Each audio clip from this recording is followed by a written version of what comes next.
It's Child Passenger Safety Week, and with that, we want to make sure that all caregivers of children know the importance of buckling in children in the appropriate child restraint. Marisol Feliciano from St. Francis Hospital and Medical Center joins us. She is the Injury and Violence Prevention Program Coordinator there. And thanks for joining us first and foremost. The reason that we're really talking about this too is because in October 1st, we're going to see a little bit of a change with some new regulations that parents and caregivers need to make sure that they know. So let's kind of walk me down all of these different car seats and talk to me a little bit about the changes. So we can start there. There's a couple of different changes. Right off the bat, we want to make sure and understand. We want parents to keep their children safe and maximize the use of their child restraints. Okay. So the laws that are changing as of October 1st will be that a child will have to remain rear-facing in a vehicle until they're 2 years of age and 30 pounds. Rear-facing in the vehicle. As the child grows, the stages change. So the next stage would be we want to maintain a child still in a harnessed child safety seat until they're 5 years old and 30 pounds. So as they're growing, you're noticing this change, that everything is moving along. Then they are going to go and stay in a belt positioning booster until they're 8 years of age and 60 pounds. Okay. Children that are under the age of 16, we would want anybody in the vehicle wearing a seatbelt, but that in particular, we would want them to be sitting in the back seat of a vehicle. In the back seat, yeah, because you know, you're talking about different airbags, and if you're not a certain weight and height, you can get injured. Absolutely. If the airbags go off. The big change, I believe, that we want to make sure and stress is that we want to make sure and people understand that a child is safer when they're rear-facing, right? Okay. So we want to protect them as long as possible. If your child restraint, whether it's a newborn infant-only seat or a convertible that goes rear-facing and forward, allows you to stay rear-facing longer than the 30 minimum that's now going to be the change, keep them rear-facing. But it's just a standard so that you understand that we really don't want them forward-facing until they hit that 30-pound mark. And what's the purpose behind that? Why do we want to keep the children rear-facing? What advantages does it give a child? How does it protect them a little bit more? So there's two things. It's how the body writes down that crash force when they're in a crash. So that's why we would want to keep a child that's under the age of 2, that the body's still developing, right? They're top-heavy.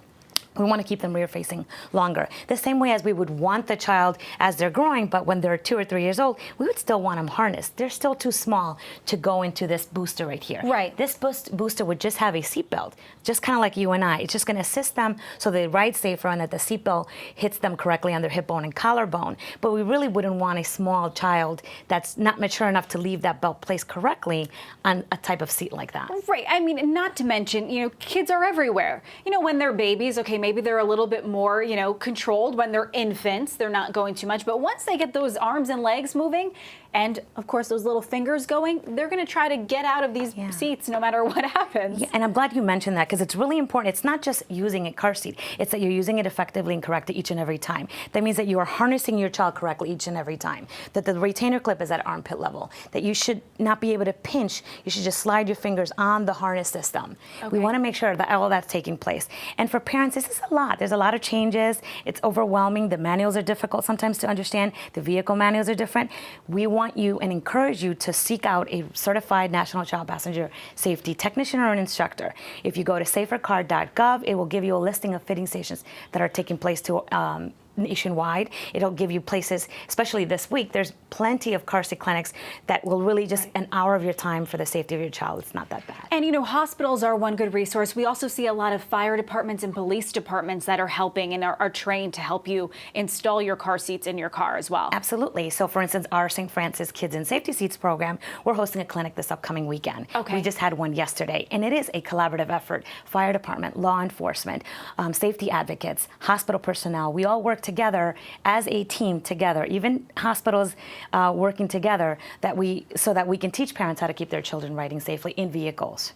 And it's not even just about the safety as well. If you do it the correct way, I would assume, while not all kids like riding in cars, if at least they're comfortable when they're riding, that can maybe alleviate some of the stress and maybe they won't be crying as much. Because I know some of them just wail when you get them into the car. They cry, they don't like us. Sometimes they don't like us safety experts putting them in this car seat and nice and harnessed. Winter's coming, so we want to make sure that we get to the parents and we educate them about the safety features of how to properly restrain a child in a car seat without the use of a bulky coat, for instance. Right. So it does alleviate the stress level for the parent.